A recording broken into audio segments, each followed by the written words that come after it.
Hello, hello, one and all. Welcome to Mask of the Rose Wednesdays and Thursdays. Yeah, I wish it was Thursday too. Any day closer to the weekend is always good.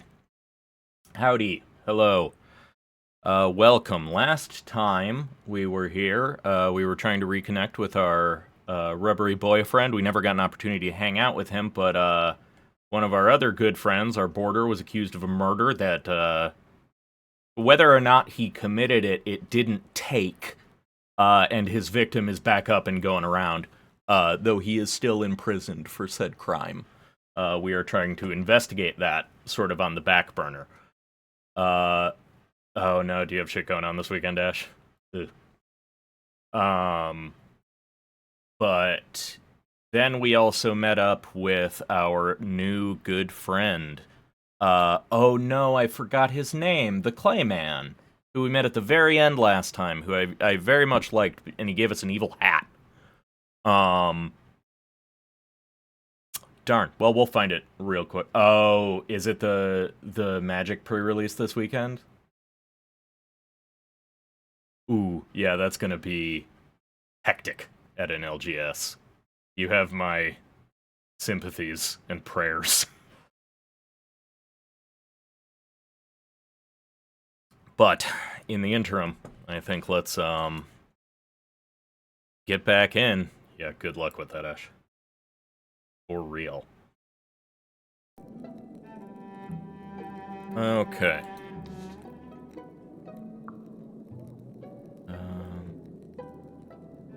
Moss was the name of our clay friend. Moss, of course.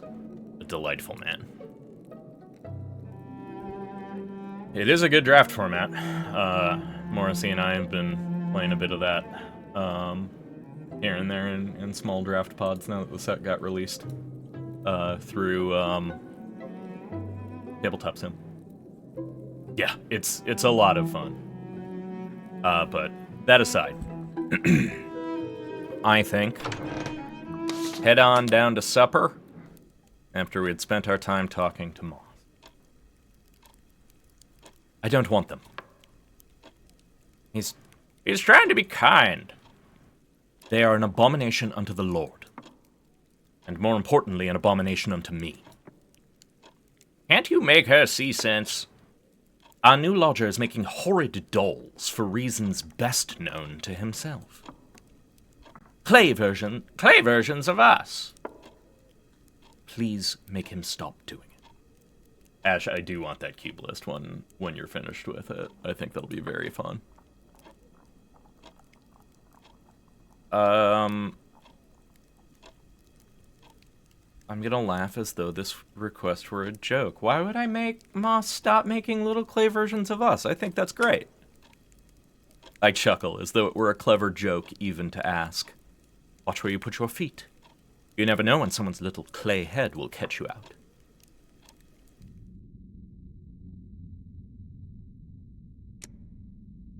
Pretty short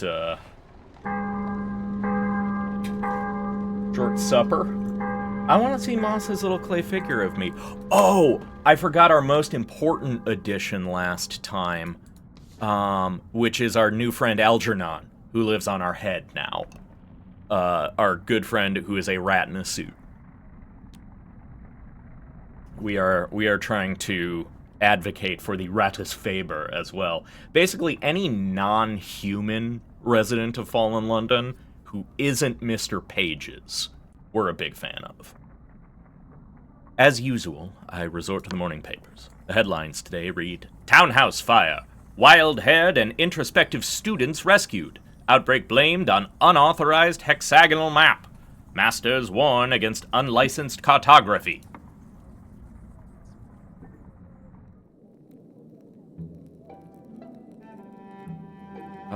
Last I saw, we were not having any luck recalling the past. Ooh, okay, but we've got a new set at this point. Christmas preparations. Ooh, let's think about Christmas. What morbid thing are you reading now? That's the Illustrated London News. That's worse. What have they got this time? Engravings of the latest executions? The crowd gathered to see the deaths. They don't hang as many people as they used to. At least Archie isn't accused of treason. They behead and quarter people for that offense, though not very often. It's the Queen with Prince Albert and the children, and a Christmas tree. They're sending that around again, are they? Then, this I recall, she took the picture and put it up in the frame of a mirror for decoration. Interesting. Okay. Right, we were working on a manifesto for Archie, but we didn't have enough information for that. We don't have any money.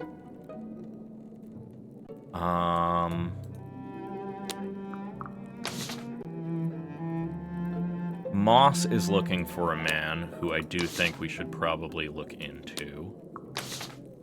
We can hang out with Virginia. No, let's try to find out our guy for Moss. If I'm to lure this person with the horned crown, I will need, I assume, to be wearing it. Oh, well, okay, Algernon, you gotta wait for a second. We have to put on a much stranger hat. There are always risks in wearing a hat with opinion of its own. No, he's well, at least not to our knowledge. He seems to be looking for the rightful owner of this psychotic crown.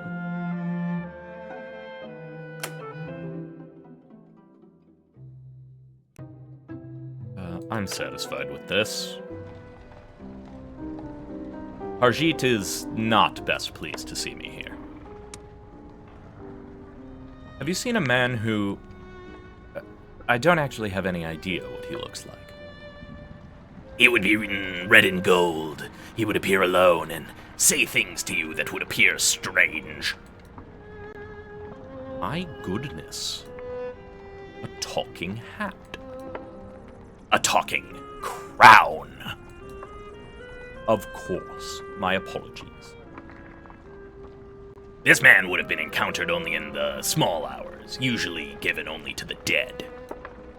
Much has changed, but my master knows these are constants. I saw a man in a coat out of fashion. He asked me a variety of strange questions. About Archie, too. It was near Shaftesbury Avenue.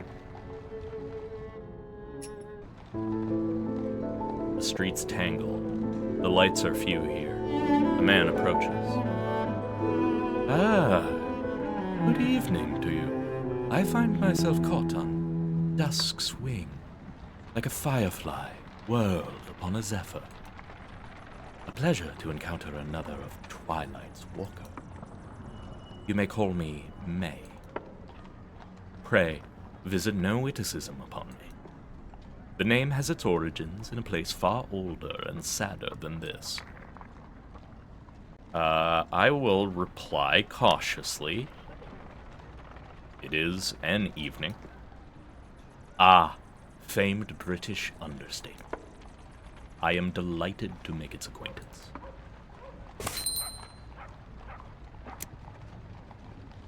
Truth be told, I venture out in search of dreams. One, in particular, a crown upon an uncrowned head. A headpiece which has a life all its own, yet is not free. It was meant for me, yet resides with thee. It was my dream once to possess, yet you have it first. The king no doubt suggested that giving it a dream unknown to me would lure me out. And it has, as he knew it would, though the giving of a dream has a dual purpose, both to catch me and to humble me.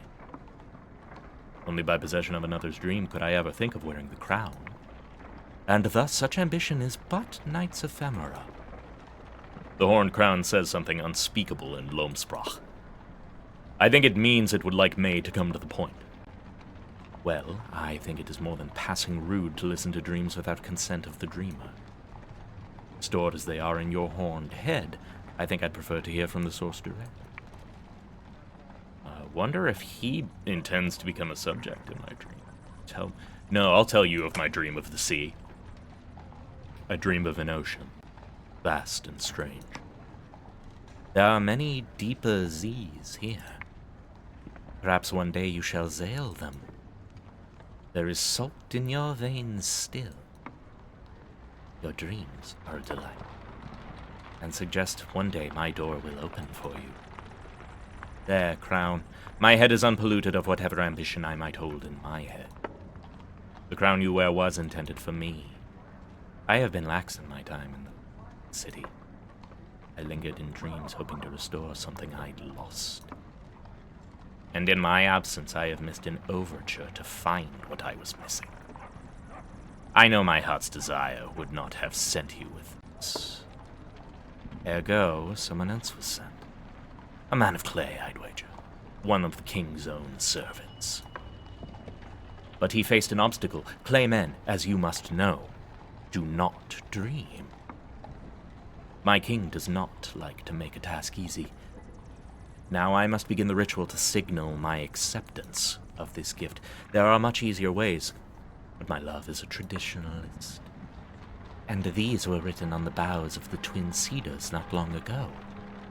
The rules of courtship as sacred in the observance is in the act. Now, give me the courtesy of a minute. This must be performed in private. Happily step back and give him a moment. I take a step back and give May the privacy he desires. I watch as May takes the crown and sprinkles something atop his head, and then onto the crown. For a moment, I catch the unexpected scent of cedar wood in me. Then he presses his lips against the crown and mutters a few words that sound to my untrained ears like an incantation. He does not let the crown rest upon his hair before he takes it off again. Tell the crown bearer his prince come. I shall keep this gift. The horned crown says something in guttural Loamsprach that I did not make out. For a time. I will see you again soon. Why would he know about Archie's condition? But I'll ask all the same. You seem to know more about dreams than we do. There is a friend of mine who is accused of murder. He suffered terribly from... Oh, right, Archie did mention that he was having horrible nightmares. He suffered terribly from nightmare. And I wonder whether some power has taken him out of himself, made him do something he would not. Ah, your red-headed friend. He was quite the wanderer when the city had first fallen. Tell him I am sorry I have not seen him these past many months. Though the last time I saw him, he was not himself. He didn't even say hello. I hope your clay friend is not near so rude. He is turning to go. He mustn't go yet. Wait. Could you examine him? See what he has lost? There is no need. I know what became of him. Put him on the stand. Tell the judge that he had become lost in his mind. And then I will make his apology to the court. I do not know London law, but I have argued in the even load and sworn judgments under cedar. Built-in innocence of old shapes. As he goes, I see him place the crown upon his head. It's time to run another errand today. I'm sorry, what the fuck were you talking about, May? Oh, May's crazy. Fascinating. Did he just say he would, like, possess Archie?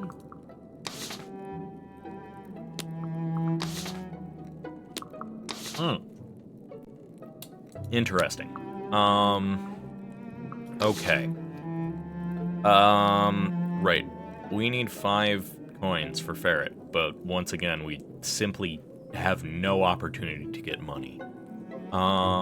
Let's speak with Ferret about the place of rats. We had a little bit that we had figured out. I want to put Algernon back on my head. Forgot to do that. That will do.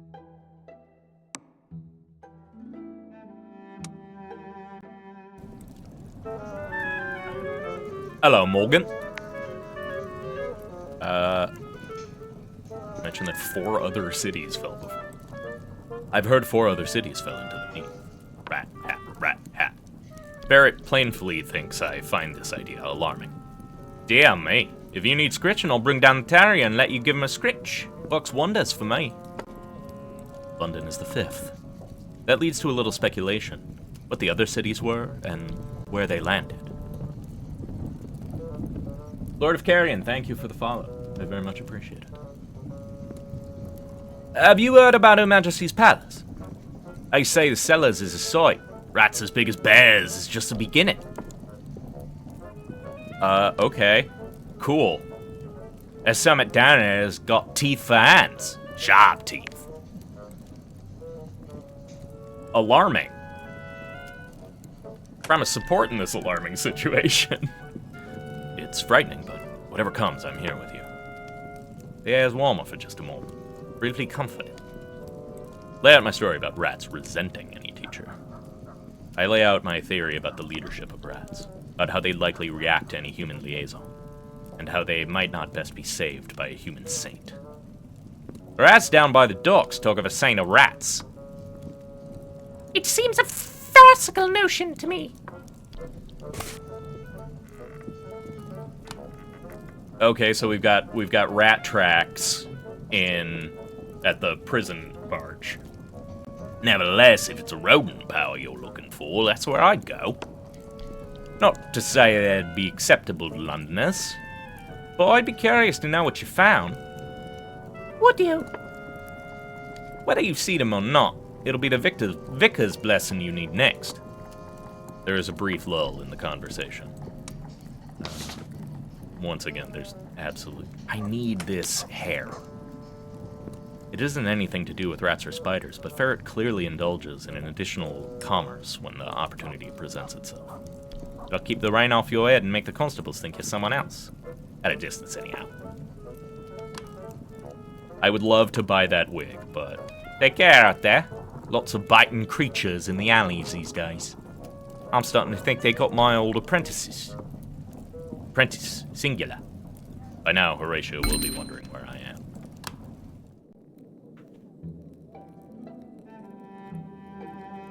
Down for supper? Nope, I keep hitting the menu button. Oops. Forgive me for interrupting, everybody.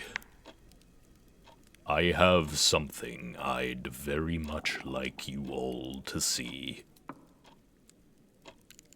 He was asking me about my work with Mr. Pages. I very much hope I am not about to be confronted with a version of him in clay.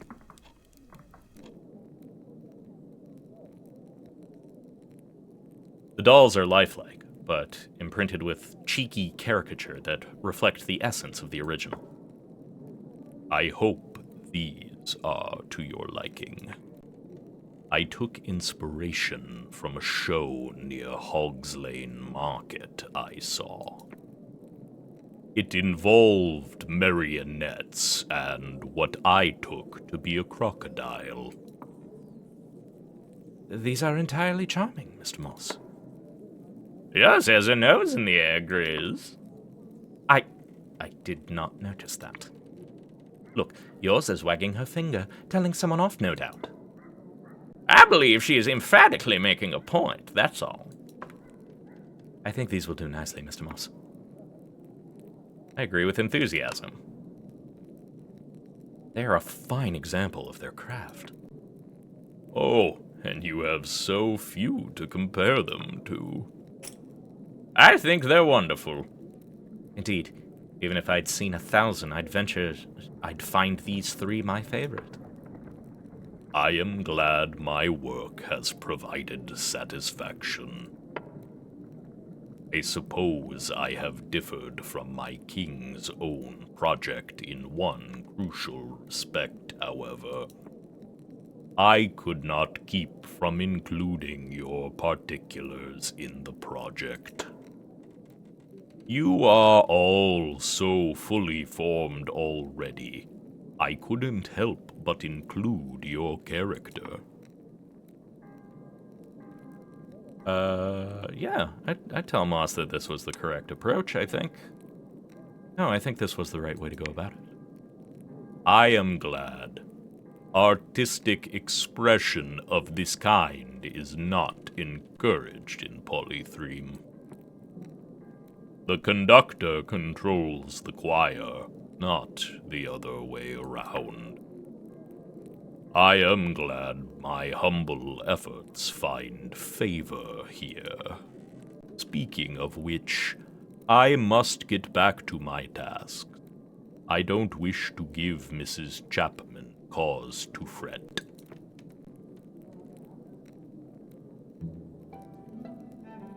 Okay. Join the social scene downstairs. Horatia looks in on me after dinner, though I'm not the one she's looking for. There's a man in from the night. Invited himself, bold as brass. Says he's here for Mr. Moss. Ask about the man. What's he like? Daft as a broom. Looks like he's escaped the theater. Oh, is this May? Or a traveling fair. Good manners, though, it must be said. I'll just go and fetch down Mr. Boss for him. I shan't be a tick. And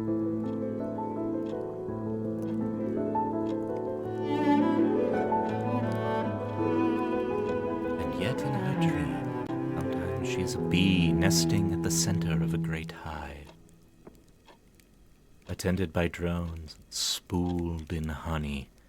She never need leave, but her drones, my, how they fly. Forgive me my manners. A delight to be reacquainted. Are you here for more of my dreams, Mr. May? I assume you've come for more of my dreams. I have no interest in your nocturnal fancy, scintillating as they sounded. I wanted to see the one who came across the Z to bring me a crown. Speaking of, here, take it back. I find its habit of issuing proclamations most tiresome. Our habit! And we would not have to be so repetitious with our requests if you listened to them. I figured we were probably going to get this asshole back. Odd sods, it is you. Your face is his. He would never have shared it.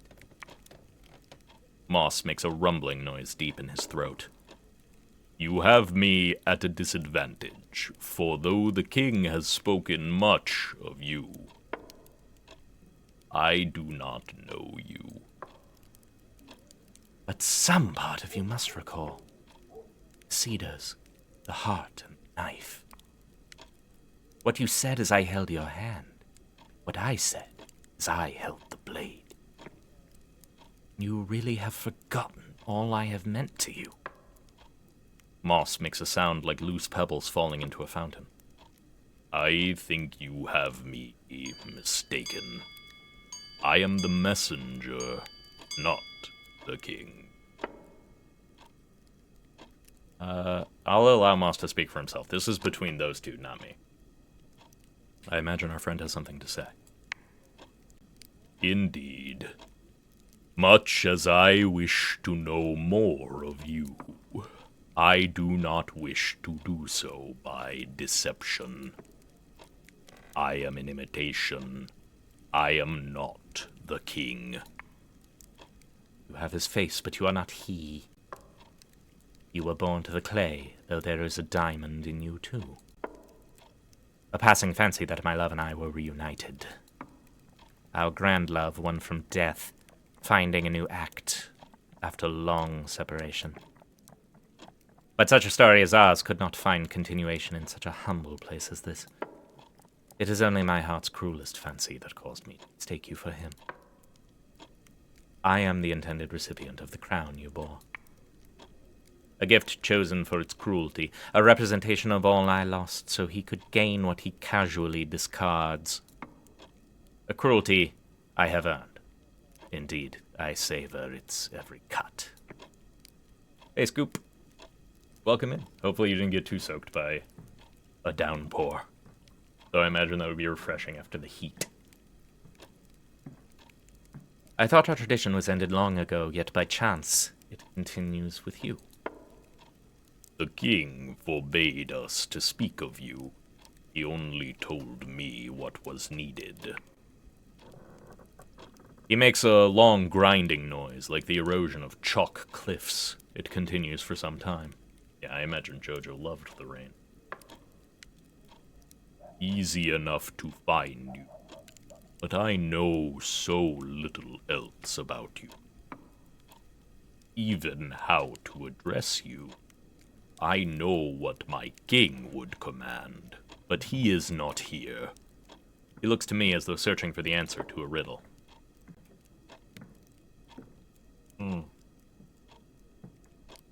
I'm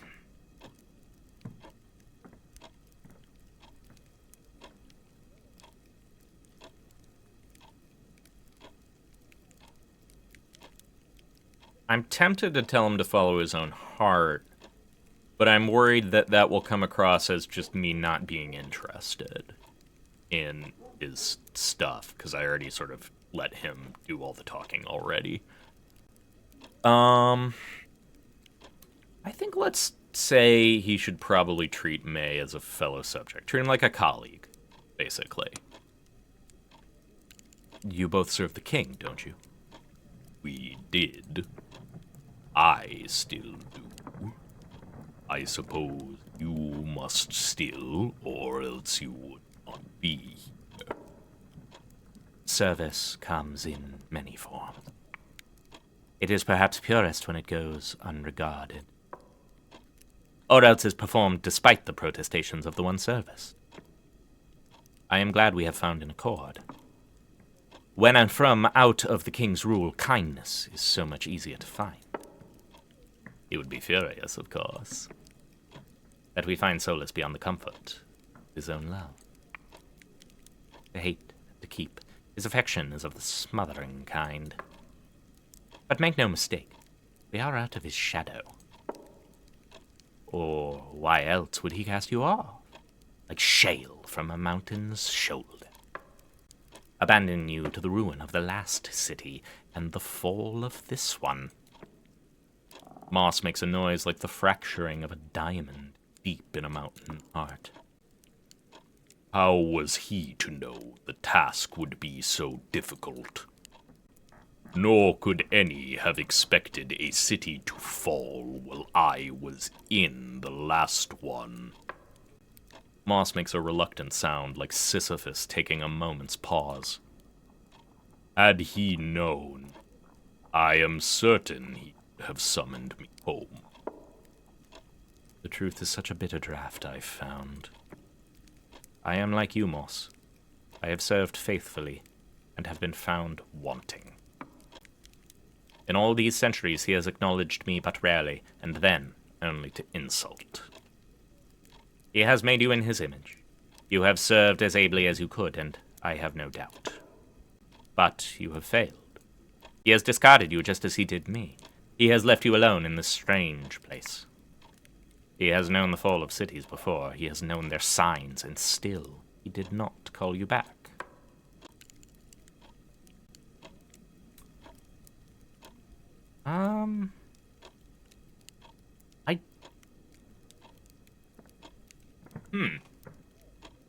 I didn't expect to have to put in a lot of thought here, but there's a lot of interpretations here that I think are very, very valid. I think May's interpretation is valid, but I do want to contest it well. But I think it's a very reasonable. But Moss loves his king, so let's give him a potential interpretation otherwise. May's disappearance delayed you. Perhaps the king could not reach you when it was too late. Of course. In all the chaos and confusion of the fourth's fall and then the fifth, any messenger would be overwhelmed. After all, I was. All messengers leave sign of their passage, particularly those made of clay. It has been some time, moths upon limestone. The truth is hard, I know, but the worst has already come to pass for you. Would you both excuse me? He makes a sound that resembles sudden rain upon a mountainside. I am glad you have received our king's gift, and I am glad my task is now at an end. Goodbye, May. Oh dear. I seem to have caused discord between us. It was never my intention, only to clarify his mind to the truth, and to make it clear that the connection that links us is strong as silver.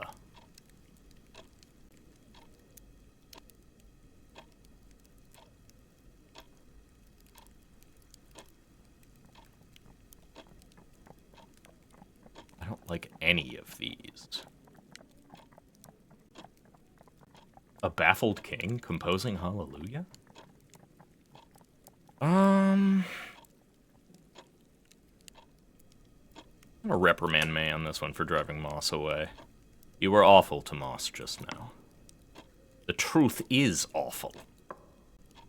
That particularity does not make it less true. Best to hear it from someone who understands. Then board the first ship to Polythreme and find all gates barred. The clock chimes and the cinders, excuse me. The clock chimes, and like the cinders girl, I am without my shoes. Should Moss have questions, and I am in the mood for badinage, of course, he should know where and how to find me. As for you, whom so clearly he relies upon, I might myself wonder how he came to be abandoned, were I you. Happily, I am not.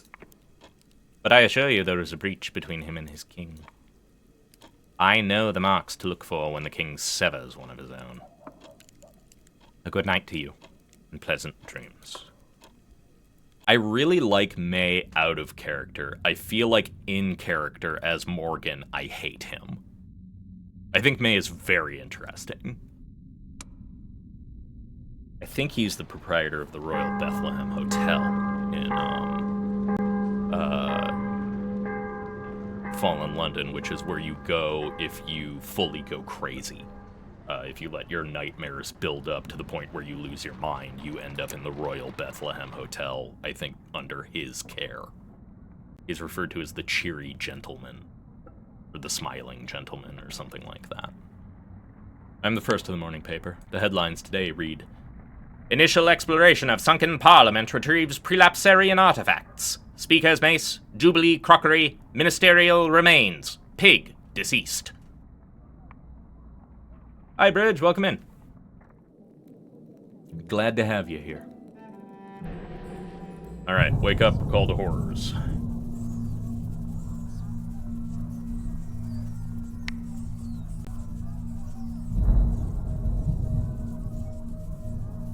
Theophilus and Horatia had differences.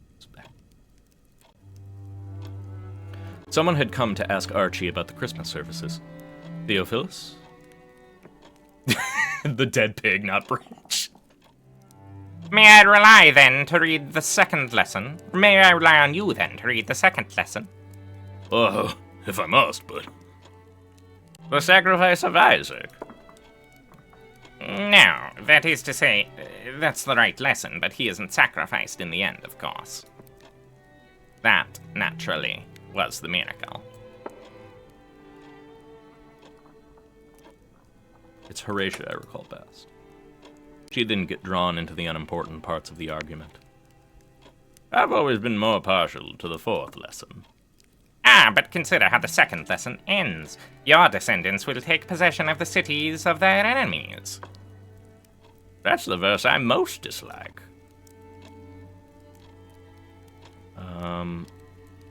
Maybe Horatia put her foot down? When we come to that part of a lesson, I may just have a fit of coughing. I wouldn't be surprised if no one can hear it at all on that. It's not easy being vicar when one's parishioners are all as stubborn as Pharaoh. I don't like this priest. He's kind of a prick. Okay.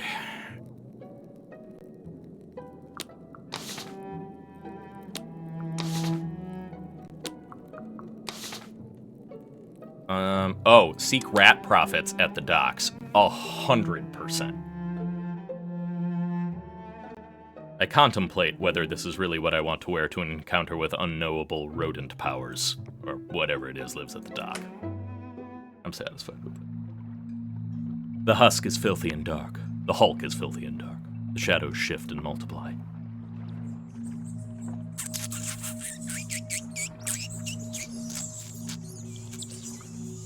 Word on the street is a pup. Eyes newly opened seeks a profit. But this pup is pampered and in the pockets of a 2 legs. Our tongues are still as their eyes are blind, no truce with the big folk. But for those who take the right of the rat as Saint Eligius showed us.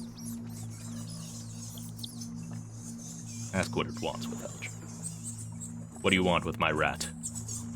I am my own rat, thank you very much. I agree with that. I wouldn't have used that word, but okay. But the question stands. We are the prophet king of the blessed Eligius. Every rat is our concern. We spied Algernon when he first washed up on the docks, clinging to a school desk. We have also heard your conversations with the rat catcher. Oh yes, we are in many places. An eye unblinking behind the skirting board, a plaintive squeak beneath your bedpost. These things can be coincidence. Yet, though all rats are not the same, all are bound together in us. Press for further information. How is that possible? Have you heard the ancient expression which was preached unto us by Eligius? If thy brother be grieved with thy meat, now walkest thou not charitably? We have fed fully upon the flesh that is the word.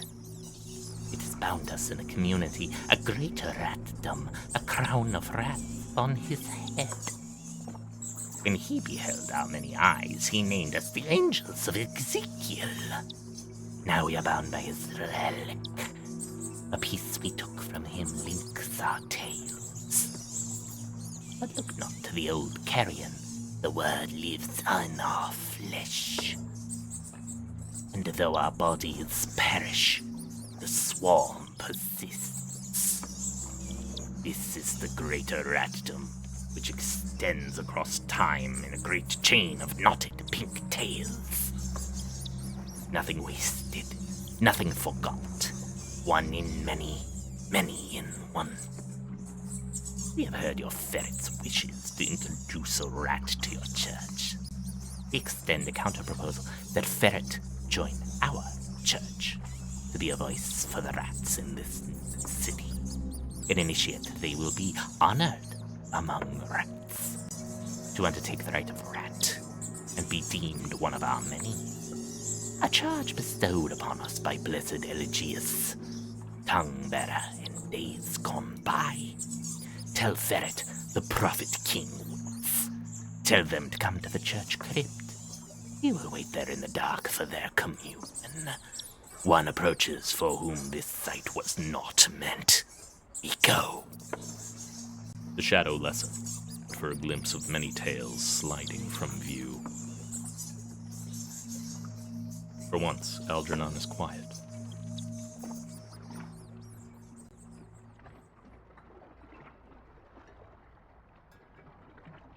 What on earth was that? If I had known this was lurking about the hulks, I'd bring something sturdier than a truncheon on my rounds. Nothing to be concerned about, just the rat. An irregular rat at that. Ah, and this talking rat is merely the regular variety, yes? My name is Algernon, thank you, and I am conventional, not regular. Yes, this is merely another rat. With that many heads, not to mention tails, all chained around a golden relic? Got good eyes, Hart. My eyesight is impeccable. It recommended me for this position. I will neutrally explain the situation. This is Algernon. That was... An acquaintance much regretted. A good day to you, Algernon. It seemed unsavory company. Who is this Elegius it was whispering about? An accomplice? A saint of rats who came from Flanders, apparently, or fell. Supposedly taught the rats to speak, for they were the only souls he found down here. I make my rounds here and there. I have heard those whispers before, though I have never identified the source of the voice before now. Ask Harjit what he overheard. I want to know more. What was it you heard it say? I thought the name familiar.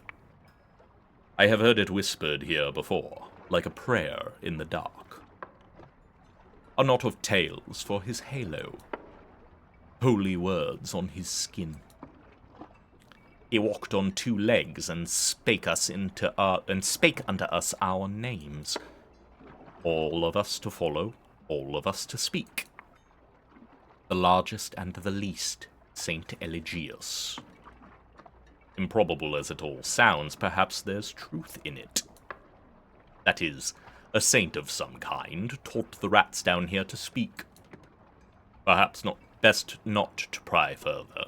Some investigations do not end well. It does remind me of what I saw out at Z. Well, I bobbed around the current clinging to a school desk. I saw a shape below the waves, vast and strange. I dreamed it spoke to me. A voice, sonorous as a funeral bell, sounding from the deep. It was English I heard from him, though not the Queen's. And I do not believe the Prophet King said that Elegius had gone away. Perhaps that was he. The mind plays strange tricks when life is at stake. I should not put too much stock into it. We live in a time of wonders. Best not to bring others to this prophet. It seems to be what it wants.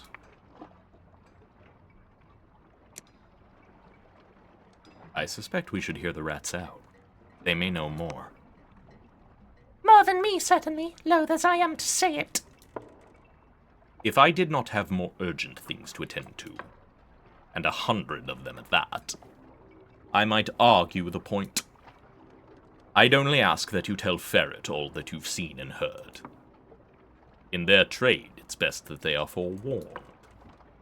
I hope for your sake all goes well, Algernon. A good day to you, Constable. But he is right. We should tell Ferret. I want to make Ferret the rat priest. If I can't become the rat priest, I'm gonna make Ferret the rat priest. He was American. Vile.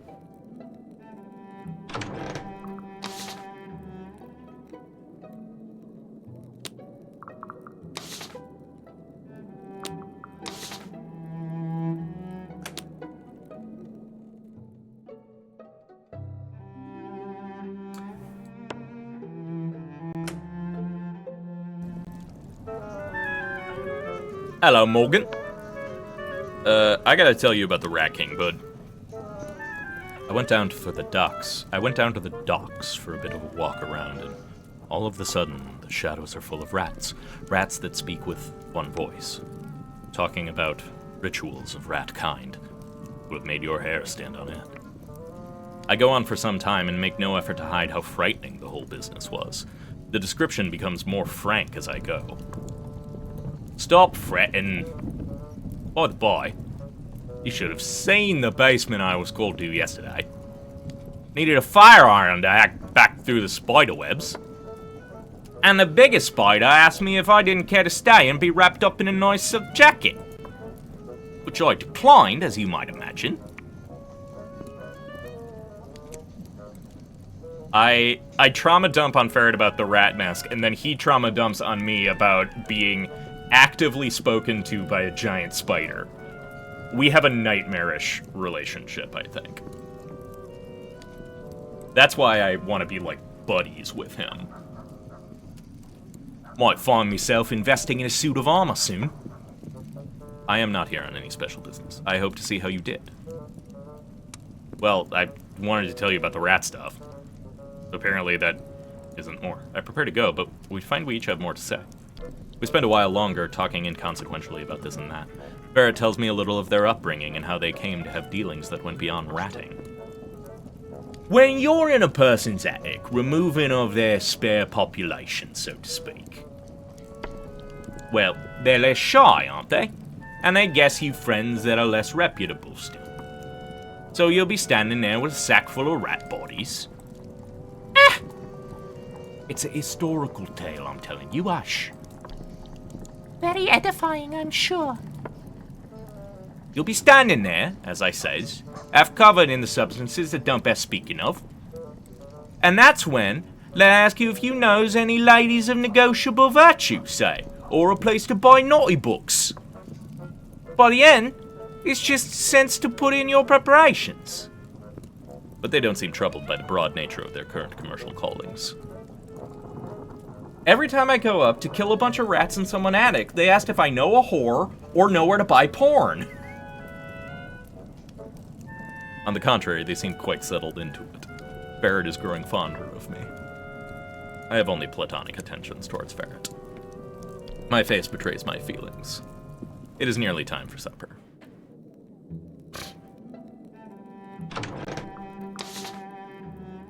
We need to see if Moss needs anything else tomorrow as well.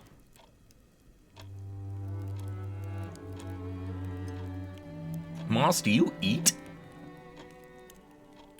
Horatia murmurs over her plate. A blessing, I think, for the food, and for Archie too.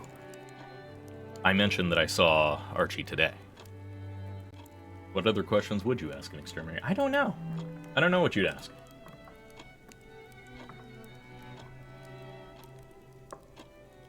Good that you can. I'd go if I could. But the house can't be so easily left these days. I've been getting new supplies. New supplies, yes. A humid, fleshy odor rises from the basement if I stop in the stairwell. A scent like hot bacon and the sweetness of ripe fruit. I am forbidden to visit. We are all, always, forbidden to visit. Food's food. Every day's meal is finer, richer, more exotic. It isn't just the meat. There are spices never seen on the pepper dock. Always hope. When the meal is over, I give Horatia a hand cleaning up. Mystery meat from the basement. What a fucking nightmare.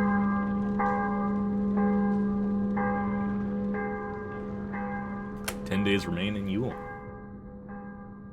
Grizz leaves me the newspaper after she's finished reading everything of political import. Pallid playwright's latest piece proscribed. Indicted as infernal indoctrination. Continues in that vein. Threnodies of Belgrave aggravates audience and arouses anarchy. Oh, they're on their alliteration in the headlines down here for sure.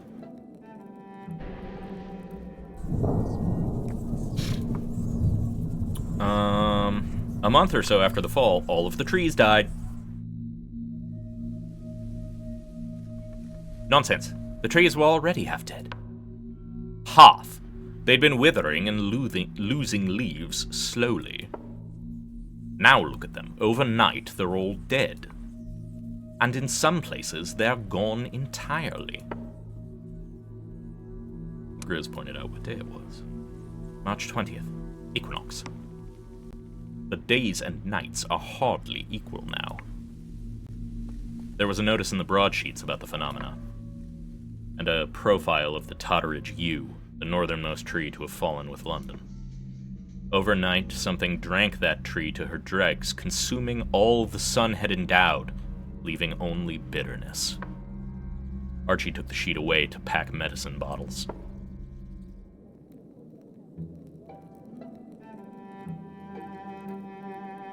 Yeah, these trees might...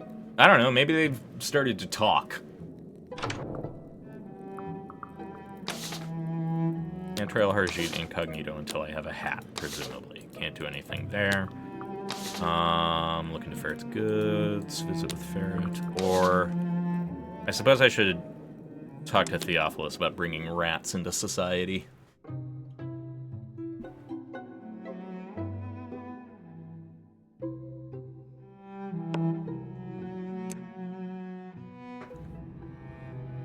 I find Theophilus reserving the notes of his sermon, reviewing the notes of his sermon. You seem to be accompanied. No need to rack your cranium on my account, Reverend. I am new to the parish, though I hope this will not be my last visit. Indeed, I intended to be the first of many. That is good to hear. No, I am absolutely not reemployed. I'm still broke as hell. I'm just trying to introduce rats to society. I will ask Theophilus about Ferret's request. I have a request from Ferret. Ah, the rat catcher. They are not a member of this parish, though I have sought their service on occasion. Which brings us to the point. Ferret may not be a member, but I should like to be. I have mused on this matter since it came to my attention. What can God mean by making the animals speak? Though I understand it is only a few. Cats, rats, bats, ravens. I wondered at our proximity to hell that this was an infernal device. We hear of familiars and such in the tales of Lancashire and King James. Antiquated superstition. Did Kant die in vain? And then I wonder if it is a sign from the Almighty, whereby speech is bestowed upon the most innocent, a last attempt to save us. The animals knew before Noah when the flood was to come. I am afraid I remain like St. Thomas, full of doubt. I'll ask Algernon. And what do you think, Algernon? You wouldn't be converting us, Reverend. Apparently a holy person has already gone ahead and done the hard labor. You'd merely be confirming that which is already fact. I am given to understand by the dock rats that this saint has already brought the rats down here to religion. Who? Suggest the word of God has been heard in all corners. Ooh, I will express excitement to meet this Redentine saint. We're lucky we're alive to see such a thing. Lucky is not how I would describe we who have experienced the events of these past months. I always thought to put one's fate in the hands of plaster idols misguided. But perhaps I enjoyed an over-rosy view of man's ability to change his circumstance. Perhaps it is these rats who have the right idea. The rat catcher, Ferret, that is, says the rats of the dock speak of a prophet. Who teaches the New London rats to speak? Well, if the rats of this place have been converted already, a ceremony might be arranged to formally bring them into the fold. A baptism of the rats. If, of course, I can see any evidence that this saint exists and has performed such a conversion. A hagiography should do, with associated miracles. A story about the saint, he means. I understand there is a new archival institution near the bazaar. It gathers the riches of our library and sifts through their materials to ensure compliance. Ratism.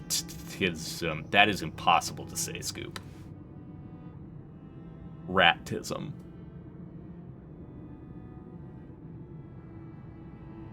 It gathers the riches of our library and sifts through their material to ensure compliance. The masters, I understand, employ Londoners to go about this work. If there is any truth in the story of rats, I imagine it would be there.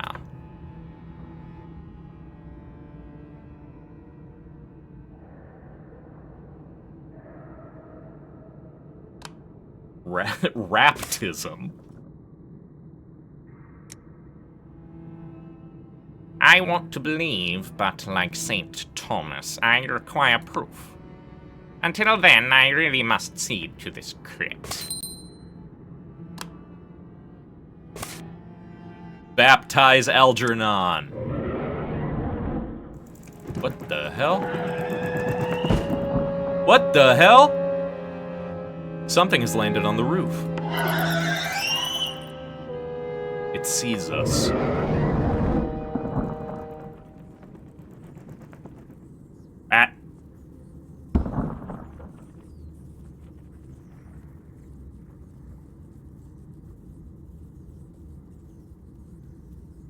That's way too big to be a bat, man.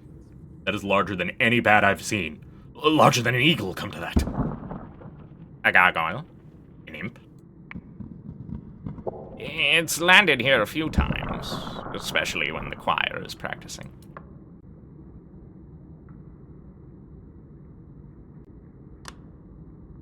I hold my breath, make no sound. Theophilus is barely breathing either.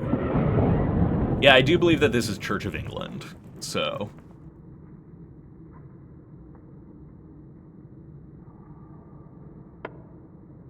I don't know what denomination that is offhand. That might be Anglican. I assume that's Anglican. Theophilus says nothing. He is still listening for the thing on the ceiling. What happened to the church roof, man? What happened to the roof? Oh, that. We must assume that the fabric of the building sustained significant damage in the fall. And the funny thing is, it held up for weeks, but shortly after the Pentecost, it all came down. I choose not to consider this as an intervention of the Holy Spirit.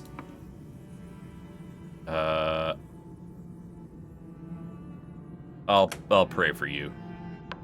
I'll pray for the church roof.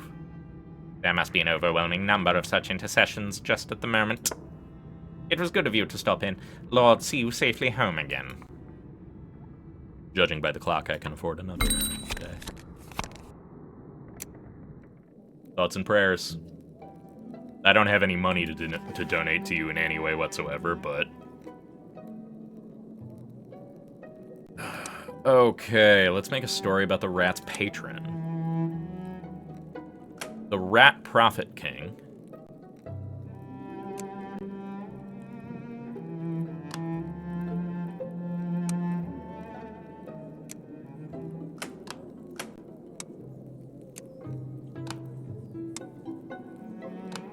Some of these are mutually exclusive.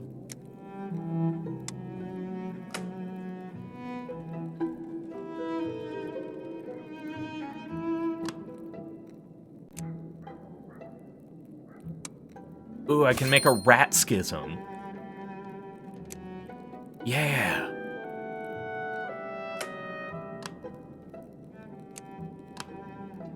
The Rat Prophet King dwelled in power in the shadows of the Neath and drew into its congregation every promising new rat. A Rat Prophet King saw the rat alone, separate from the kinship of rats, and spoke to him out of the darkness. A rat rendered mannerly, thanks to this kind service. A rat used his new position to introduce new ideas to human society. A Rat Prophet King has been canonized. The rat in the deeps.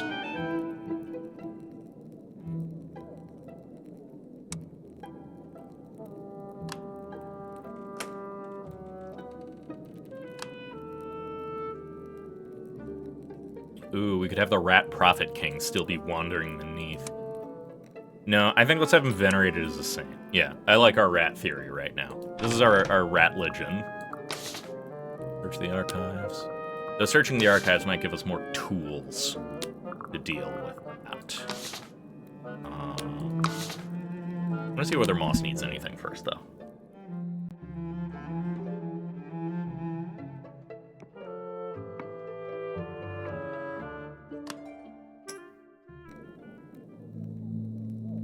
Good Yule, Morgan. I hope you and your people are surviving. I meant to ask you whether there's anything I can help you with. I should apologize for my abrupt departure the other evening. It makes a rumbling sound, like a New Age's thaw upon a glacier. A significantly different encounter than I had expected. I believe it would be appropriate to discuss what he said about the fall. I haven't had an opportunity to meet up with Batachikan at all since last I saw him. I've been keeping an eye out every day, and I haven't had a chance to hang with Batachikan. So I don't know if his story is just on hold for now, or what. About my being abandoned. I will listen, whatever he says. Take your time. I won't judge. He makes a sound like the mist of a waterfall across limestone. That means more than you can say. I'll try to be brief. It is a hard thing to confront. I lived through the fall, as you know. The fourth had already fallen to rack and ruin. I had searched its remnants for May. But even that chaos could not have prepared me for what had happened. The screaming tear in the roof, the piteous howls of the falling, the flap of great razored wings. When the city fell, I knew I was lost. He makes a sound like a pebble rattling down a dry well. All I could remember in that moment is the face of my king.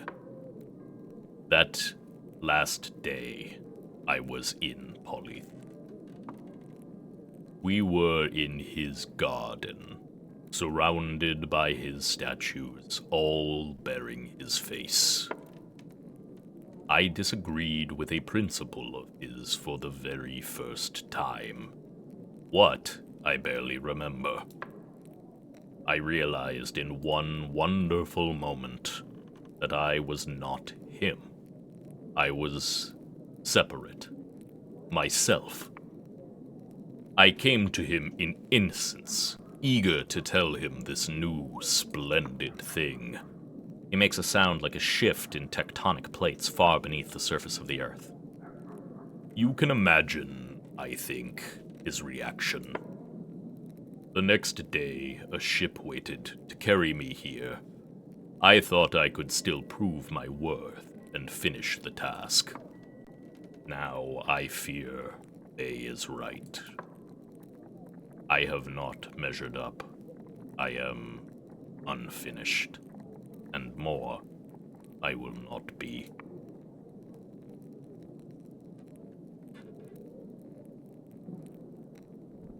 I think the king was wrong to not appreciate it. The king did not wish to hear another opinion.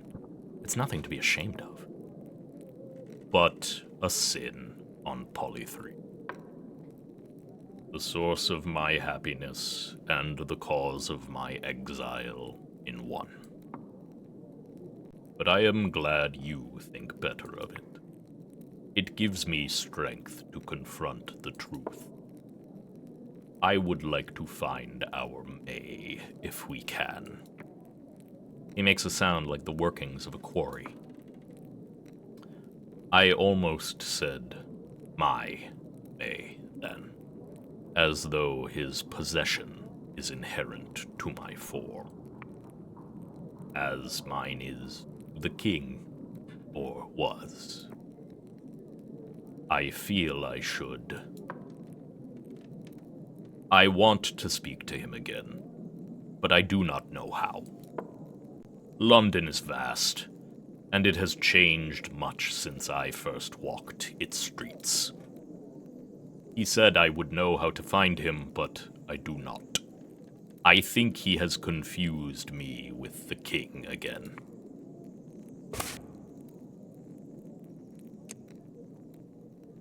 Perhaps Harjit might be of assistance. Horatia sets the dinner soon afterwards.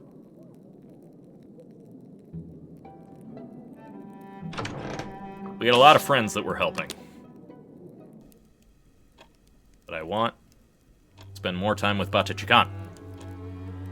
Archie's absence is a coldness in the air. How's the new feast coming along? The masters have been planning a celebration for the whole city to coincide with Valentine's Day. The organization is a disgrace. The supplies are insufficient, and their distribution through the city leaves a great deal to be desired. Excellent! I beg your pardon. Oh, it just sounds invigorating for you, Miss Griselda.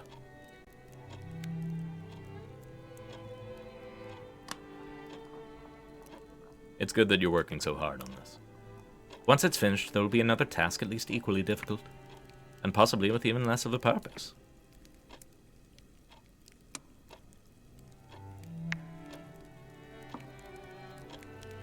Helping with the dishes.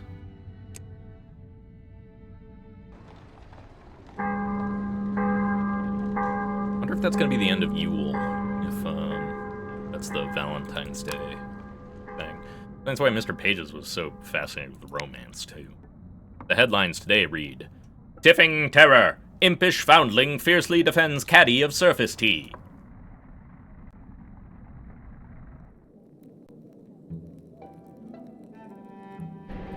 As always, wake up and recall the past. Before the fall, Horatia and Grizz were even less comfortable. Oh, nope, never mind. Rachel said something curious. We were leaving the graveyard, the day of David's return. But of course, we didn't know yet that he was coming back. Horatia went home rather than coming onward to the Landhouse with him. It's hard work grieving by yourself. We're meant to have relatives around. We're meant to trade stories of the dead. But part of our family was left on the surface, and part was lost in the fall. Part doesn't speak to us since Mother married beneath her, and part doesn't speak to us since we changed synagogues. And part doesn't speak to us because they don't like what I write in the Lily of London. It's very fractionated, our support. Almost entirely gone. I suppose I'll end by writing him into my story, even more than he was before. He would have hated that. But I don't know a better way to do the work that has to be done.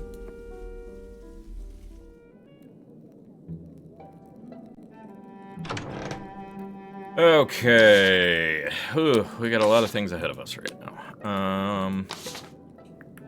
You fared about Algernon's baptism. So you got May with Harjit's help. Let's first go to the bazaar to look for the archives about rat prophecy. This endeavor requires me to present myself as a member of the College of Auditors. Only as a member of their number can I gain access to all of the volumes confiscated from London's institutions of learning and archives of the church. They are not far from the offices of the ministry, but an hour's lurking outside the doors reveals a consistent rule for those admitted. I need to have a more academic look if I mean to blend in at the archives. I don't think I have an academic outfit.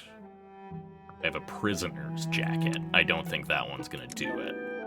Nor do I think the psychotic crown is going to be particularly helpful.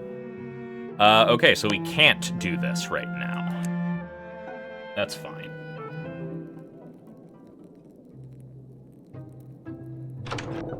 Let's just go talk to Ferret about the baptism instead. Algernon's game for the visit. Hello, my friend. Hey, did you hear there's a fucking demon?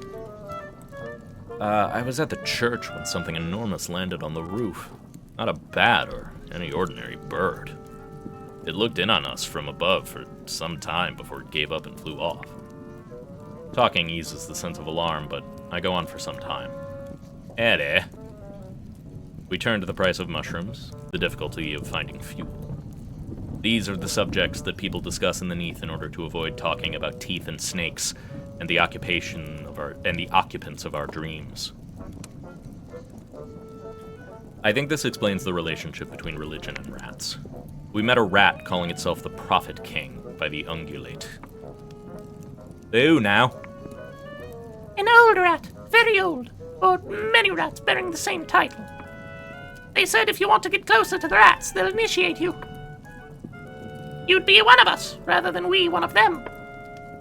That's not what I thought would happen. A saint of rats is a rat.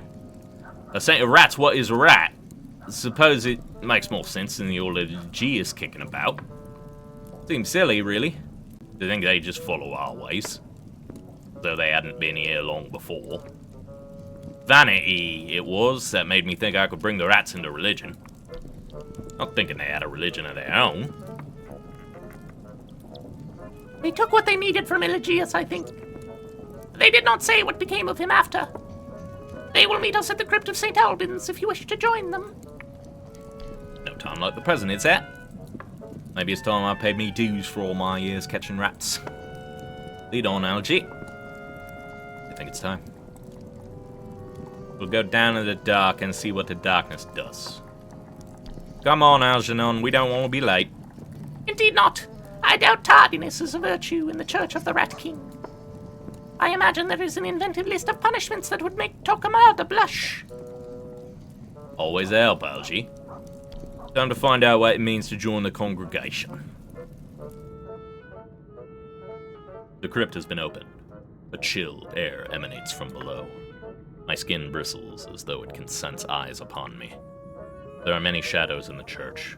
It is impossible to know who is watching, or in what number. Candles have been lit. They have been carved to resemble rats. It seems best not to dwell too much on this, or how it was achieved. Been a while since I was in a church, though don't suppose this will be like those other times. A prophet who has no honor except in his own house.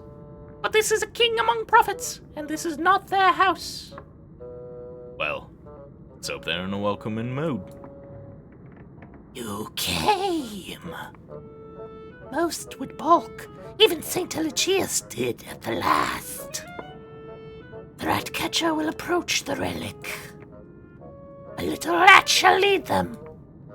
And in the darkness, the rat catcher should decide what they are. Imitatio rodentis, or a rat standing tall. The rat and the rat catcher must go alone. Good luck, Ferret. I'm not part of this. I'll be right here. There's some comfort, at least. I'll expect all the lads from the old rat fanciers to jump out and yell, "Surprise!" There are no rat fanciers here, rat catcher. Only you, the darkness, and the rats. And me. And me. I'm coming too, Ferret. Oh yes, your tame sponsor. Come along, plump little domesticus. This will be instructive. As for you, you will remain in the darkness, but you too will have a part to play. They go down to the crypt. There is a silence for a long time, and then at last squeaking. I can make out a voice in the dark. Will close my ears. This is not for me. Mercifully, the whispers cease. Ecce rodentis. For a moment I see Ferret. They are crowned in candles that drip hot wax onto the hundreds of rats that crawl across their skin. Then, mercifully, the candles sputter and go out. A match strikes, light returns. They are transfigured. We see you had the sense to know your place. A human among ratats Failbetter. You will leave now and you will take this ferret with you. They have elected to retain their name. They may choose their companionship with you too. But they have gone where you cannot. It is a diversion that may one day be schismatic. Let's get Ferret out of here. They'll be all right with a nip of something strong. And when they no longer think they're speaking with 1,000 tongues at once. I am no longer singular. Or perhaps I am the most singular. Funny, you don't smell the same no more. Or maybe it's me what's changed. Come on. I sense the rats retreat. The darkness is merely that once more. I am alone here. It seems wise not to linger.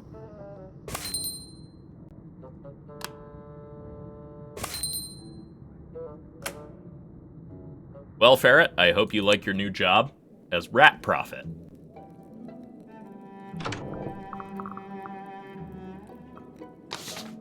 Alright.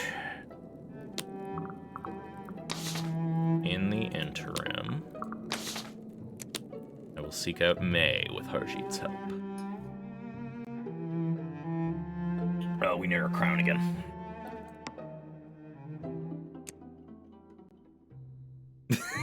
What is this, a crossover episode? Rat the Logic.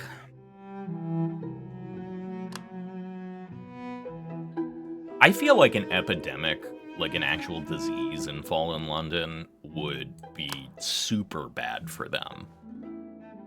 I feel like an outbreak like that would be devastating down here.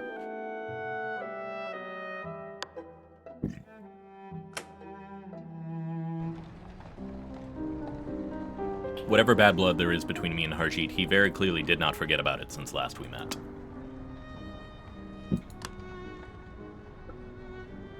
We need to find the man in red and gold again. We?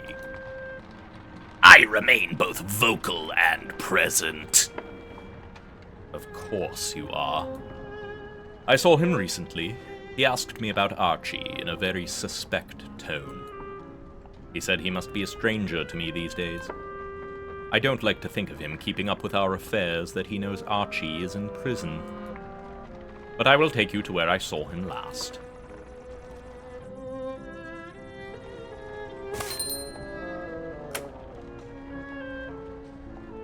You disturb my dreamless wandering. My merry folderol upon London's slumbering repose. I hope you have respectable cause for such a rude intrusion. Oh. You came. I did. I have not been able to put you out of my thoughts since our last meeting. I wished to apologize.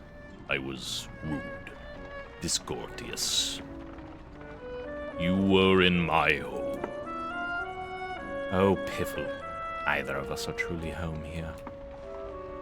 We belong by the king's side. Even in dreams I am not satisfied, not even those that I offer what I desire. Not even those that offer what I desire. You will know, Moss. You do not already.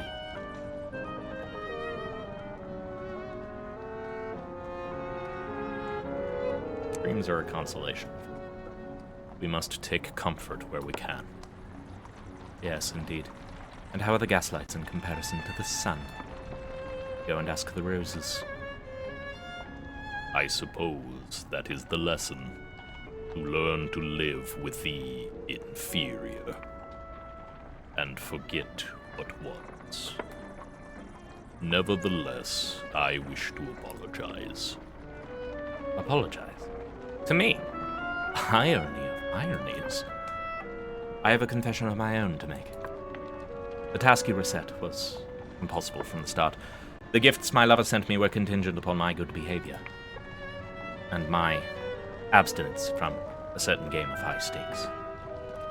My love knew that, were I to win, I'd have his heart. Therefore, he forbade me from playing. An edict I sought to break in the land of dreams, where its rules might be rewritten. So while you searched for me, I was busy rendering your efforts hopeless.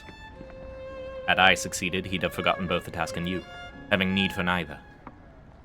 Or else you would have been collateral in his wrath with me. In either case, you would have never returned to his side. I don't understand. Why tell me this now? Why tell me this at all? A passing whimsy, a gadfly mood. I am a zephyr caught on time's wing. No, that is not the reason. I have his face. Tell me the reason, or I will use his lips to tell you everything he ever called you. Sweet Moss, be kinder than that. I could not survive it. Then tell me why. Now. I hate that you have had his ear. And I hate that he sent you with his face. That should have been mine. And I hate you. And I feel such kinship with you now that he has spurned you too. I deserve your hatred. I welcome it. And yet, my heart craves your forgiveness. I want to hear you forgive me. I want to hear the words come from his lips. Moss lets out a great rumble. Even untutored in Lomsprach, I can sense he is at a loss with this last revelation. This is not my call. It's your decision, Moss. Not the king's, not May's, and not mine. And there is the difficulty. He makes a gravelly sound in Loamsbrock, like a rock falling into a thundering torrent. What form should forgiveness take? He makes an ominous tone, like the crack of ice in a glacier. It were granted. There is a ritual, written on cedar bark long ago. Words spoken once that could be spoken again. Don the horned crown. It will remember. I know that the king never forgot. There is no... I know the words. The king spoke them from time to time, lest he forget from lack of use. But I will not say them. I am not he who you wish to hear those words from. I have no desire to live as his shadow. I will carve a path of my own, as you must, May. You know the words but will not speak them. Ungrateful copy, wretched simulacrum! I see now what my desire blinded to me before. You are indeed unfinished. And now you spurn me and dash all hopes of reunion. There was never any hope. You have shown me that. I hope one day you are forgiven. But I cannot. London cannot hide you, and I have purchased in dreams where all must walk. But I cannot dream. And if you threaten my friend here, you know that I can find you. And far different words will fall from these lips. Goodbye, May. This will not be forgotten. It shall never be forgiven. I believe I have received an education to my former king. Shall we return, or do you have business elsewhere? I would be alone with my thoughts for a time, but thank you for coming with me. At this point, I go back to Horatius. That was fun. I liked that interaction a lot. I thought that was really well put together. Their relationship is fascinating in a way that I really like.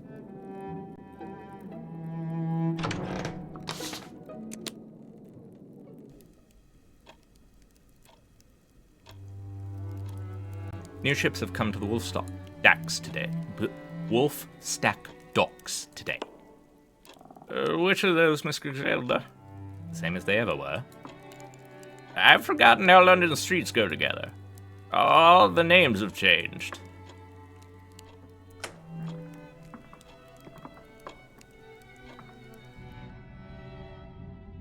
Yeah, wasn't it? Like, I don't know. It's just something about May being kind of just wretched and awful about the whole thing really helped sell a lot of it. The man is so desperate to be loved by a person who does not love him anymore. Sylvester Lovelace preaches against the ignoble practice of soul donation. Sermon transcribed on page 3.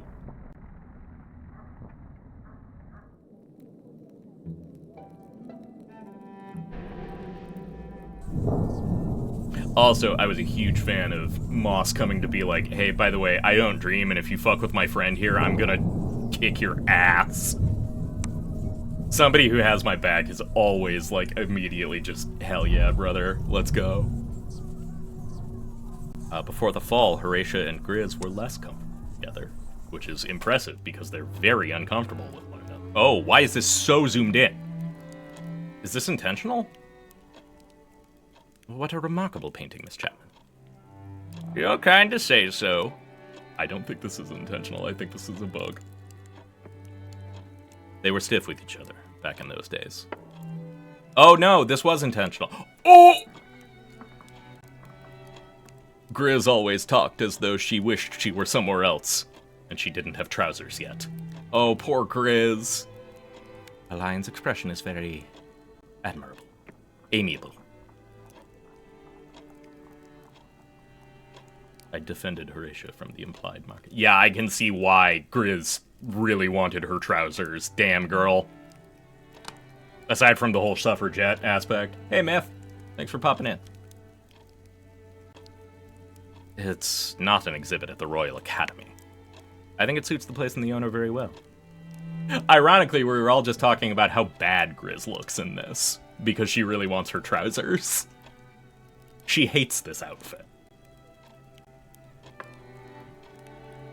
Thank you.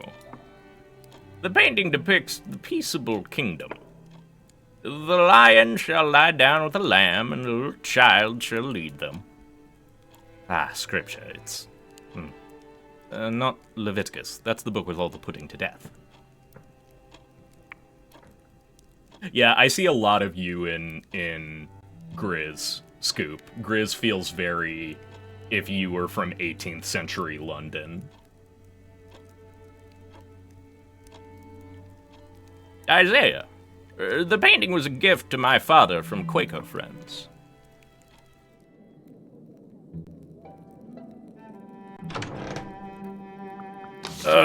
Okay.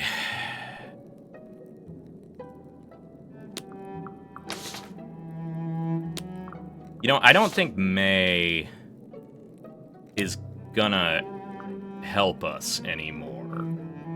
No, you'd have done awfully in Victorian times. You would have been stoned for being a witch by your 14th birthday.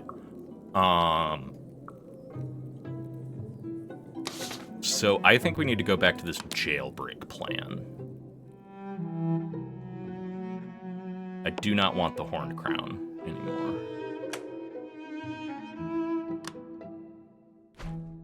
Let's get our boy back.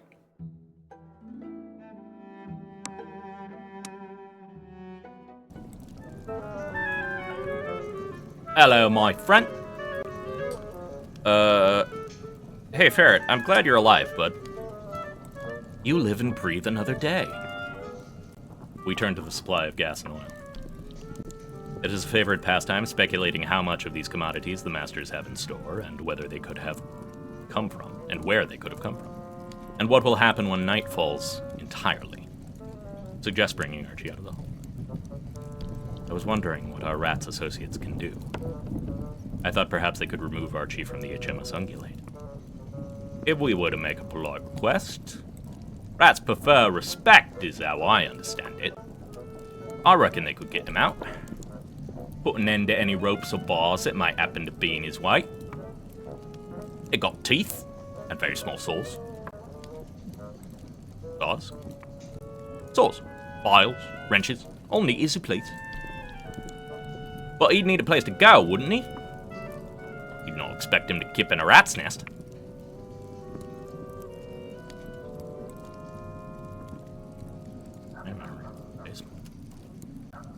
You don't want him publicly returning to Horatia's.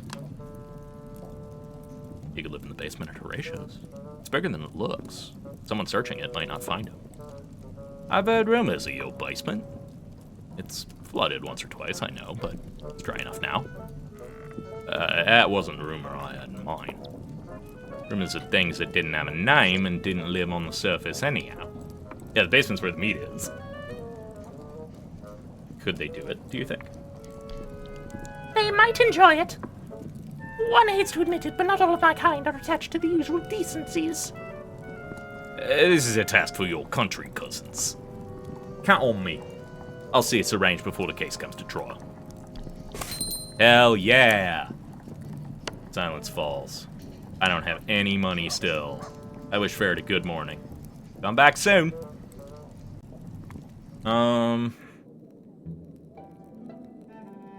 Yeah, I think we should maybe try to talk to Horatia about the meat basement. With the strange meat. Horatia doesn't care whatever.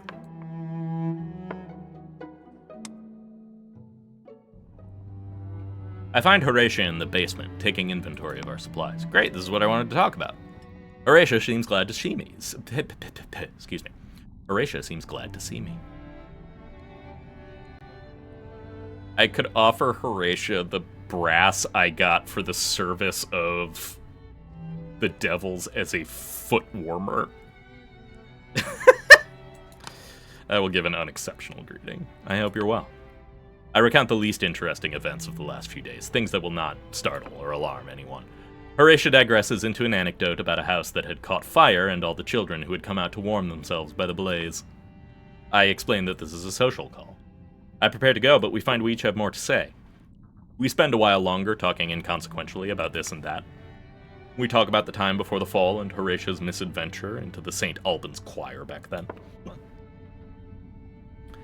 She has a pungent, if affectionate, description of every choir member.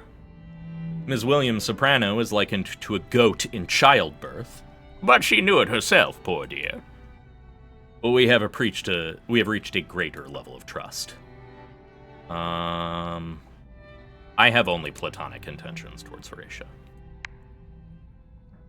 It isn't long until dinner is served. I guess I can't really talk to her about, stashing Archie in the basement right now. What I can and cannot do, that's just Sopranos. Ooh. Tell me that somebody resented not being chosen for the soprano parts without telling me that someone resented not being chosen for the soprano parts. I should tell. Well, perhaps you've noticed it already. I can tell what you notice and what you don't. I know that's not your range, Scoop, but I'm still gonna make fun of you a little bit. But I don't leave the house anymore. I was trying, until recently. Sometimes I'd dress to go out, I'd get my hat and put it on, and then I'd sit down a minute first, just for no reason. And then I wouldn't get up and go. Instead, I'd think of a reason to put it off to tomorrow. Or decide to ask someone else to go. As soon as I thought that, I'd take my hat off again. It always came as such a relief. It always felt better to stay here and protect the house. Horatio, you have depression. Make sure nothing else happened to anyone that lives here. I will express concern for her. I want to help you get outside again. That's well meant, but no. I don't want to go outside again. Okay. Once or twice, I did go out. And it made me cry a little. Seeing all the broken buildings, how everything had changed. The street names aren't what they used to be. I thought, better not to go back. Better to remember how it was and visit that place inside my memory. If anything, it's sharper than ever. Hey! Yikes. Horatio. Rough. I get it, but yeah. Damn.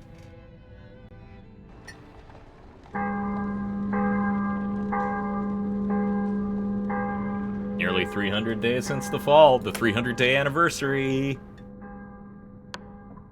Headlines today read, London rechristened, exclusive toponymic guide, annotations written by Dr. Alexander Wind.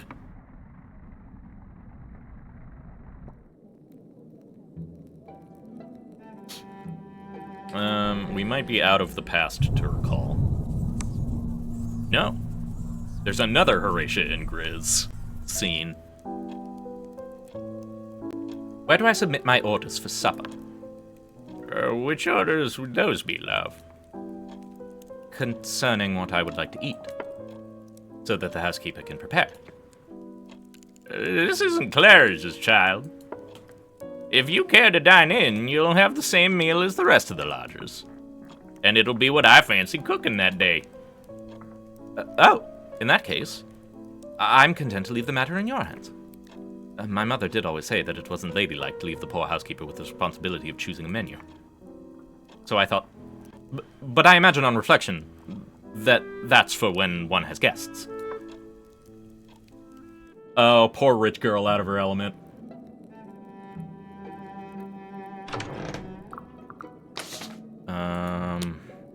Okay. Okay.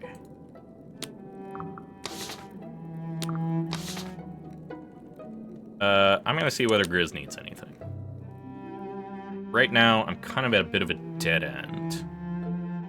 Unless I'm done with the manifesto, and I don't remember what I need to... No, I need $5 for the supplies from, Ferret, but I don't have any money. Maybe Grizz can give me money. Grizz, do you have $5? Comrade, it's good to see you. I wanted to ask you whether there's anything I can help you with. I tried walking down to Parliament once. That is, to the remains. But I couldn't get to it. Fucking worthless cops. Arjit could show you how to get there if he wanted to. But he hasn't been terribly helpful lately. Ah, is he causing you trouble? I did try asking Hajit. He said he wouldn't take me because it was difficult and would take a long time. I don't suppose you could find the way. Yeah, for sure. Of course I will. Thank you. You're a good egg. At least that's what my former fiancé used to say. Griselda, you're a good egg.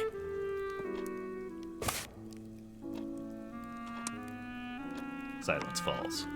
Grizz considers whether there is anything to add. Until we meet again, then. I can just manage another errand today. Arjit, where the fuck is Parliament? Take me to Parliament.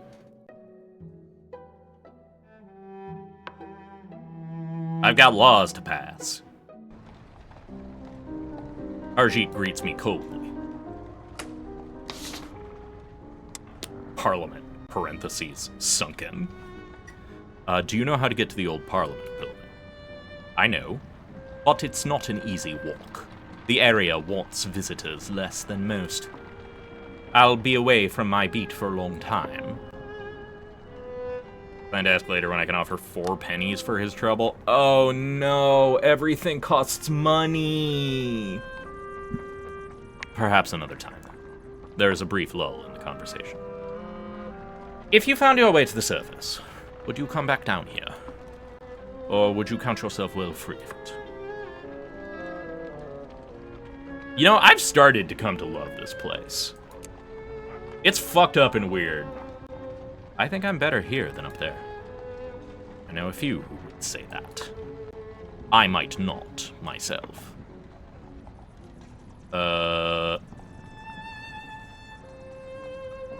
let him talk. By now I've learned the chief figures of Harjit's childhood, the aunts and uncles, brothers and sisters, and their functions in his life. He lays out the politics in which they lived, the princes and royal wives whom they served. And he gives some passing sense of the larger and more distant game, the other princes of India and the emissaries of the East India Company. Horatio will be setting out the food now. Down to dinner. I feel like I've tried to go to the bazaar before, and he hasn't had any options, but I'll maybe see if I can beg for my job back at this point. There's something I meant to say to you. I need someone besides me who accepts that this is my choice. Someone who isn't trying to make me walk the neighborhood and go to church. Someone who isn't gonna yank me out of my home by the roots. This house is mine. The street is mine. This attic joins other attics. Rooms forgotten elsewhere, rooms lost from other houses, come and join onto our hallways. We're far from lonely. We're growing all the time. Talk of the value of knowing one's own domain. I admire that, knowing your home and protecting it well.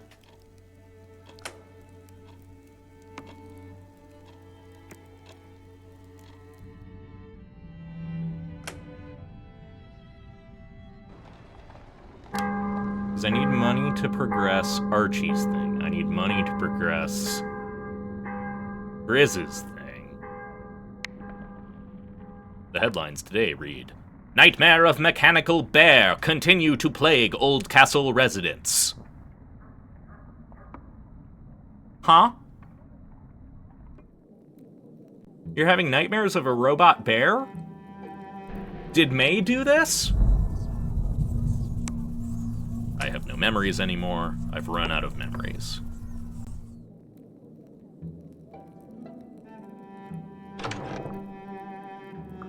Okay.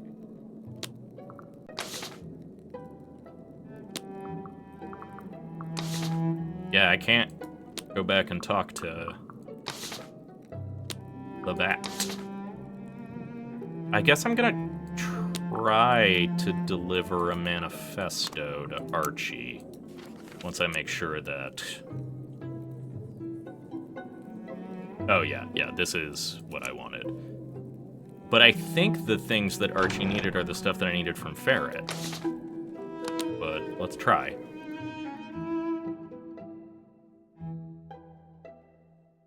Oh right, I have to change my shirt to the sailor shirt to go there, otherwise I get, like, fucking mugged or something. Can I bring the rat?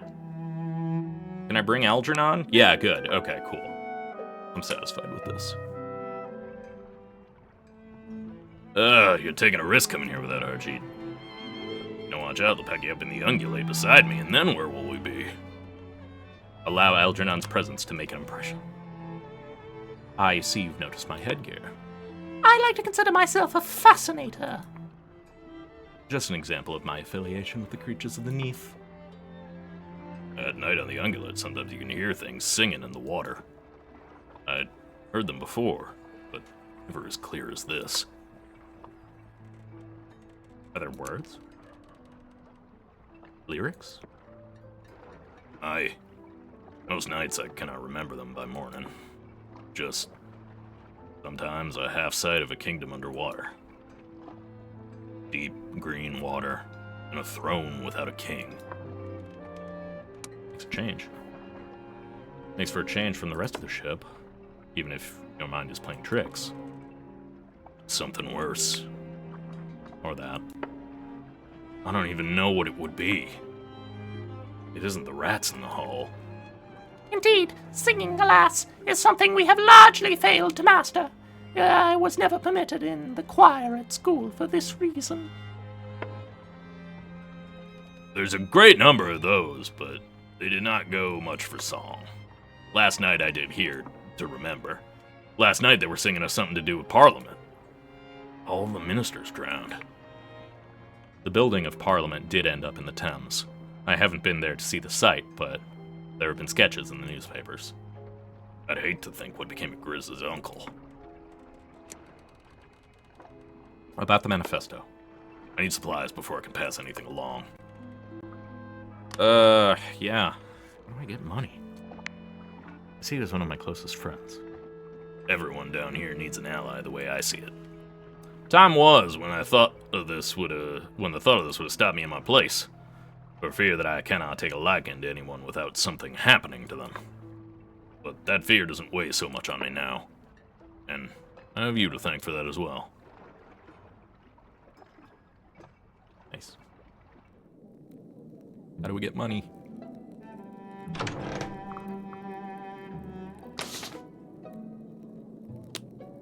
We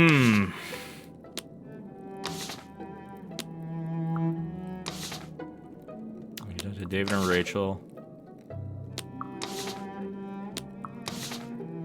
No.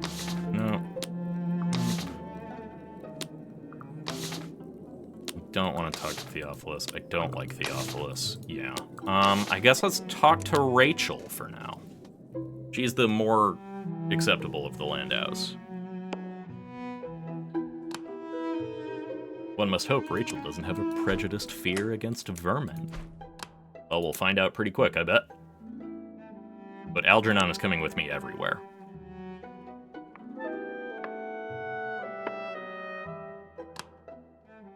Yeah, getting fired has locked me out of the money system forever. Oh, shit, what was I doing for her voice? You have a visitor? Sure, I'll keep her in there. I had hoped Phoebe would stay, in fact. As you like. I meant to ask you if there's anything I can help you with. I need a plot about how my heroine recovers from her betrothal to someone left behind on the surface. Just the skeleton of how it happens. I can do the rest. If you could contrive a way for her to end the business, that would be very welcome. All of my thoughts have proven insipid. Agree, simp. Might as well. Anything would do. Oh, so this is going to be a storyboard thing. Once I get back to the... there are things I want to do down here. I don't see myself hiding in my attic forever. Oh. Outreach to the creatures of the Neath. I want to know them better. To treat them like kin. We can't forget where we came from. There's a chapter waiting for me to finish it. You've set loose one or two ideas, for which I certainly owe you something. I have something for you. I don't know whether you care for it, but if you don't, it probably has some slight value. It was a gift, but for various reasons, I don't quite dare wear it myself. I believe it's of devil make. She fishes in her bag and pulls out a gleaming piece of brass jewelry strangely made. A speaker's fork. A sort of fork. It shows my allegiance to my yellow-eyed friends. Goodbye, then. Once again, I only have platonic intentions towards anyone but Batachikan. It's time to go home.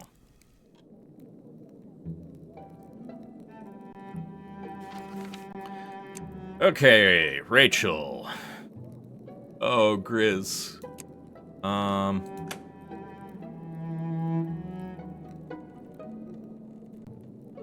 Oh, yeah. Yeah. Construct a plot for Rachel to get her heroine out of a ruined engagement. Ooh. Okay, there's a lot of really good stuff. I think we can make a very interesting story here.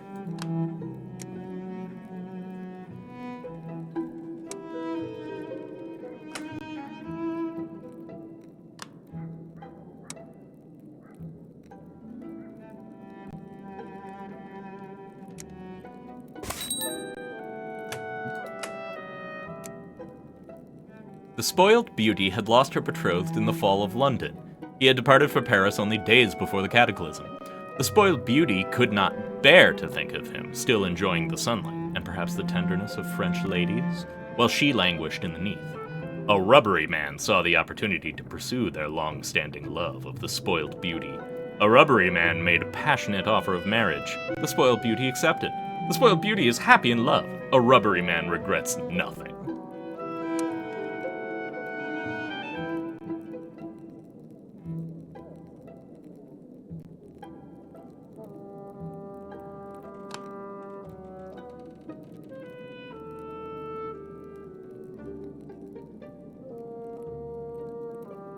I think a tale of rubbery love. Oh, okay, so if you have one of these, it's a valid story. Oh, now I'm starting to understand this. Oh yeah, no, we're doing this one. This is our romance tale.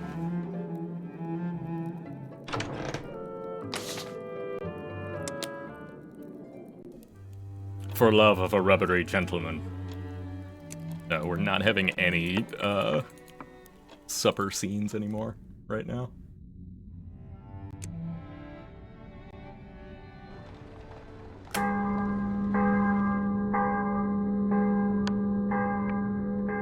Jovial master of debate offers vigorous contradiction on matters of theology, philosophy, botany, biology, economy, theosophy, and natural law.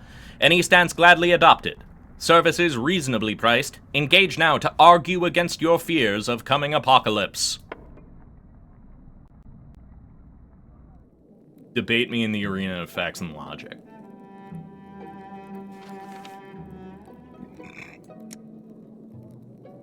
Oh yeah. We have absolutely no idea who actually killed David Landau whatsoever. We honestly haven't even been trying to solve it. Nor do I plan to. We maintain having no memories of the past.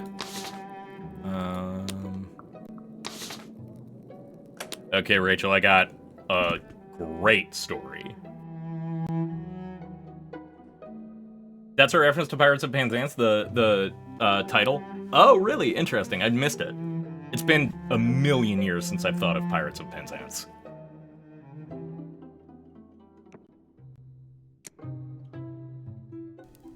I think I was in, like, middle school when I last saw it.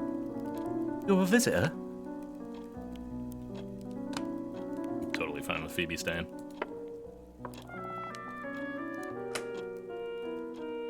I lay out the plots as I've arranged, especially the neat conclusion. I was certainly not doing it on purpose.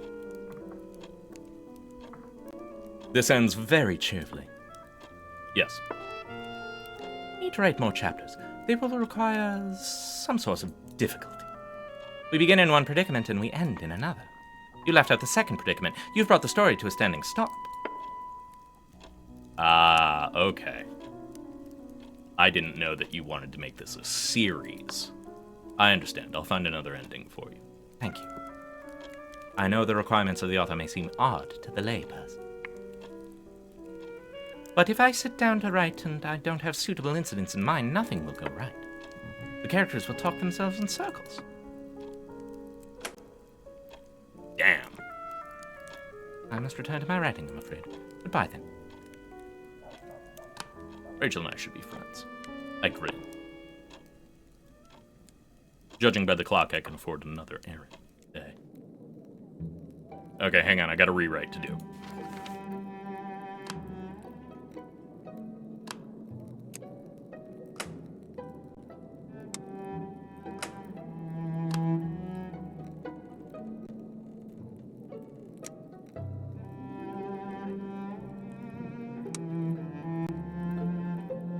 The experience leaves the spoiled beauty troubled with most peculiar nightmares, and the rubbery man wrestles with regrets.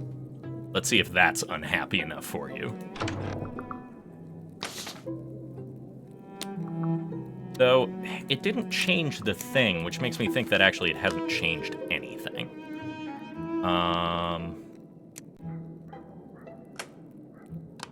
So I want to shuffle these a little bit.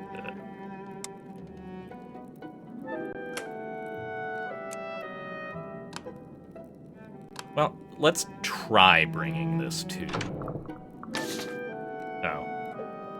We can't today. I guess I can only show her a thing once. I guess let's talk to fucking David.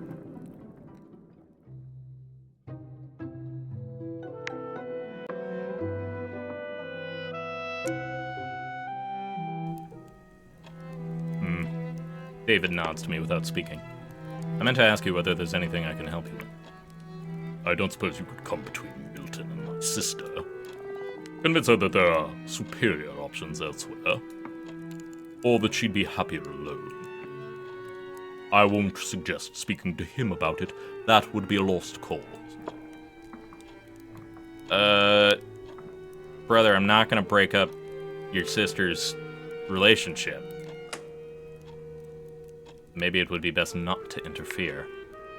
It's true I've never been able to interfere very effectively where Rachel is concerned.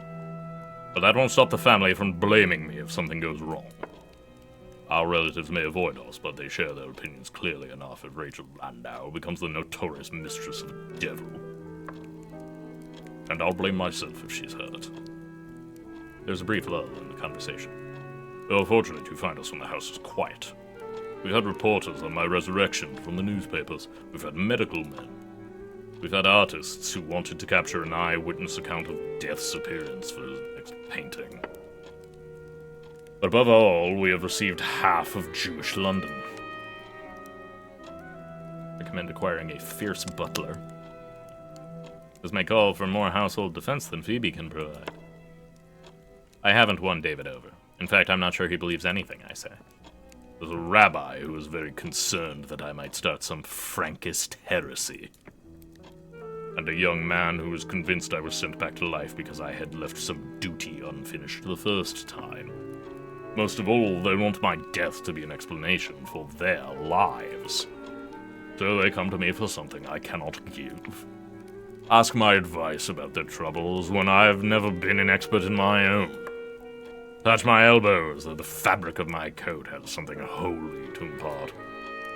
And all I can tell them is, I understand death less now than I ever did.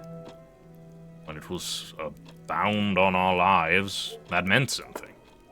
It gave us just enough time to have our children and tell our stories. If you can return, it signifies nothing at all.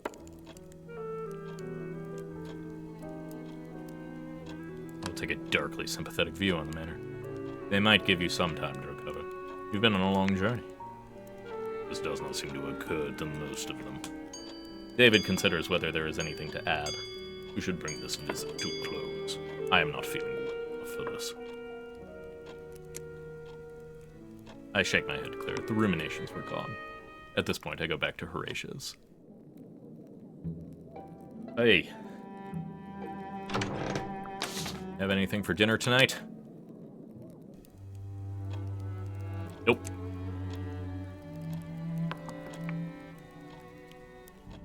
It is a normal evening.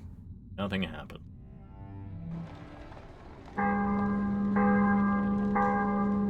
We passed the 300-day mark.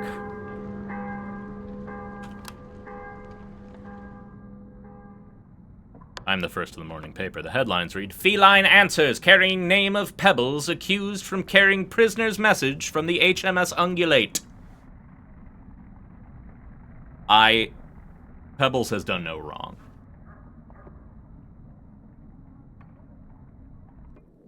Pebbles can do no wrong.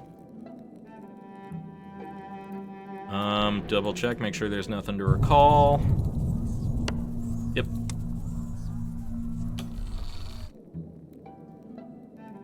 And then, I think, looking at the time, I'm gonna wrap it here at the start of this new day. I wanted to thank you all for coming as usual. I really appreciate anybody who comes to hang out and sit around in my chat while I try to do whatever it is I do. So hopefully you all found this entertaining, and I hope you all have a lovely rest of your day. I'm going to see... No, that's... I still don't know how to raid. I thought I had figured that out, but I'll need to take a double check on that. So I'm just gonna end the stream as I am wont to do. Thank you all again for coming, and I hope to see you all tomorrow, 3 to 5, same time. We will continue our look, and hopefully, this time, we'll be able to find Batachikan once again. So have a nice night, everybody, and see you all next time. Hey, if you stuck around to the end of the video, I just wanted to say thank you, and I hope that you enjoyed. If you want to help support me in making more of this, you can follow me on Twitch, where I stream these live. Like, comment, and subscribe. I suspect you all know how this works by now, but it really does help a lot. Thanks.